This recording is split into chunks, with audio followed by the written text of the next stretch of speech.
Israel and America stand shoulder to shoulder in countering the threat of Iran. Speaking after their meeting in Jerusalem on Sunday, U.S. Secretary of State Marco Rubio and Israeli Prime Minister Benjamin Netanyahu presented a united front on Iran. We agreed that the Ayatollahs must not have nuclear weapons. And we also agreed that Iran's aggression in the region has to be rolled back. The common theme in all of these challenges is Iran. It is the single greatest source of instability in the region. Iran says it's enriching uranium for peaceful purposes.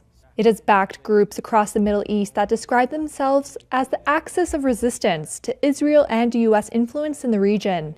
That includes Hamas, the Hezbollah movement in Lebanon, and the Houthi movement in Yemen.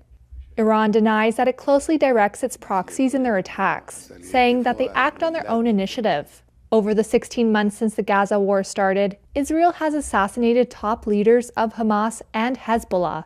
Israel and Iran have exchanged limited retaliatory attacks. Israel launched its assault on Gaza after Hamas fighters stormed southern Israel, killing 1,200 people and taking more than 250 hostages. According to Israeli tallies, more than 48,000 people have been killed in Gaza, according to Palestinian health officials. Much of the enclave has been laid waste, and most of the territory's 2.3 million pre-war population has been displaced multiple times, humanitarian agencies say. Netanyahu thanked Rubio for backing Israel's policy in Gaza. He said Israel and the U.S. under President Donald Trump shared a common strategy in the Palestinian enclave, where a fragile ceasefire is in effect. Israel took delivery of a consignment of Mk-84 heavy bombs Saturday after Trump lifted a block placed on them by the previous administration of President Joe Biden. Later on Sunday, Netanyahu again praised U.S. President Donald Trump's plan to resettle Palestinians from Gaza.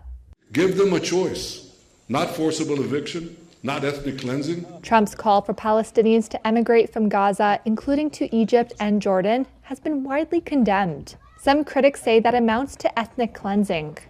Trump has said that he wants the U.S. to take ownership of Gaza and rebuild it into the Riviera of the Middle East. Arab states are working to present an alternative vision for Gaza.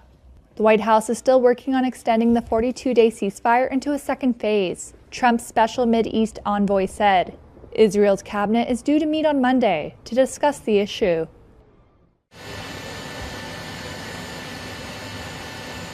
U.S. Secretary of State Marco Rubio has received a warm welcome in Israel on his first official visit as America's top diplomat. He held a joint conference with Prime Minister Benjamin Netanyahu, and the atmosphere was extremely warm. Both men were embracing and voiced solidarity on a number of key issues, including President Donald Trump's controversial plan for the U.S. to take ownership over the Gaza Strip. Trump wants to remove Gaza's entire population, about 2 million Palestinians. He says the U.S. would then oversee a reconstruction and rehabilitation plan, but he says that Palestinians would not be allowed to move back afterwards. The Israelis have warmly embraced the plan, but it faces widespread international opposition, especially in the Arab world. Rubio's next stop is Saudi Arabia. This visit is very important. He'll be meeting with top Saudi officials. The Saudis already have come out against the Trump plan. We will get a much better idea of how strong that opposition is, or whether Trump's plan for Gaza really is viable.